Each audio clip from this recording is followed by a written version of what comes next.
natin ang ika-127 anibersaryo ng Araw ng Kalayaan. Isang makasaysayang araw ng karangalan at higit pa isang araw ng pananagutan. Noong Hunyo 12, 1898, nagkaisa ang ating mga ninuno upang ideklara sa buong mundo na ang sambayanang Pilipino ay malaya at may sariling pamahalaan. Isang matapang at mapanganib na hakbang na ginastusan ng dugo, tapang at sakripisyo ng ating mga bayani. Ang deklarasyon yun sa Kawit, Cavite ay hindi lamang pagtatapos ng kolonyalismo.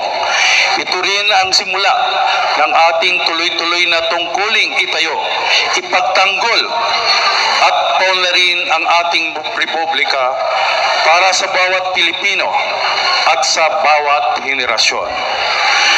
Bilang isang sundalo, bit-bit ko araw-araw ang bigat ng tungkuling yan.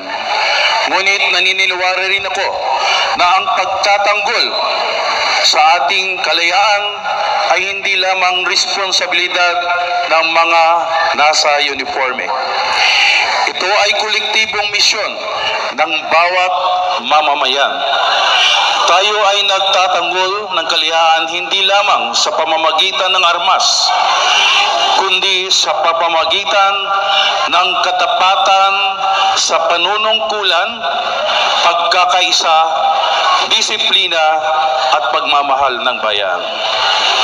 Sa panahon ngayon na may hamon ng maling impormasyon, pagkakasira ng kalikasan, kahirapan at pagkakawataw-katak sa lipunan, ang pinakadelikadong banta sa ating kalayaan ay ang pagkakalimot sa tunay nitong kahulugan. Ang kalayaan ay hindi lamang kawalan ng tanikala. Ito ay pagkakaroon ng katarungan, pantay na oportunidad at dangal bilang isang bansa. Kaya tayo naririto ngayon, hindi lamang para alalahanin ang ating kasaysayan, kundi upang muling patibayin ang ating paninindigan para sa ating bansa. Sa mga kabataan, sa inyo ipagkakatiwala ang kinabukasan ng ating kalayaan. Gamitin ninyo ang inyong talino, boses at kakayahan, hindi para maghiwa-hiwalay, kundi para magbuklod at mag-angat. Ipakita ang inyong pagiging makabayan, hindi lamang sa salita, kundi sa mga desisyon ginagawa ninyo araw-araw.